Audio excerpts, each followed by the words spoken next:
রাজধানী দিল্লিতে ব্যাডমিন্টনের বিশ্ব চ্যাম্পিয়নশিপ। সেখানেই বিশ্বের 4 নম্বর তারকা ডেনমার্কের অ্যান্ড্রে অ্যান্টনসেন দাবি করে বসলেন আগামী বছরের ইন্ডিয়া ওপেন যেন দিল্লি থেকে সরিয়ে দেওয়া হয়। জানুয়ারি মাসে অনুষ্ঠিত এই প্রতিযোগিতা দিল্লিতে হলে তিনি কিছুতেই যোগ দেবেন না। তার কারণ জানুয়ারির দিল্লির দূষণ। দেশের রাজধানীর দূষণ নিয়ে এর থেকে বড় লজ্জা আর কি হতে পারে। চলতি বছর ৮৩,০০০ কোটি টাকার প্রকল্প নিতে চলেছে দিল্লির সরকার। বিশ্ব ব্যাংকের এই টাকা নিয়ে 7 বছর ধরে রাজধানীকে দূষণমুক্ত করা হবে। এরপরই সমালোচনা শুরু হয়।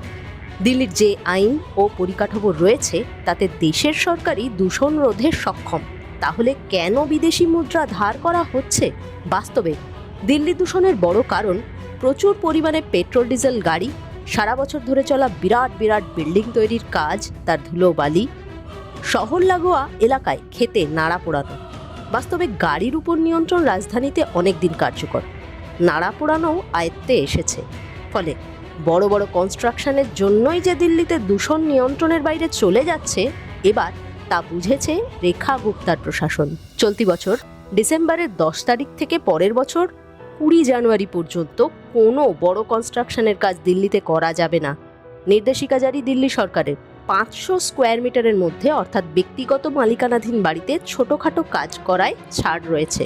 42 দিনের বিধিনিষেধ জারির যে পথে এতদিনে গেল দিল্লির সরকার, তাকে দেরিতে হলেও ইতিবাচক বলেই স্বাগত জানিয়েছেন দিল্লির মানুষ।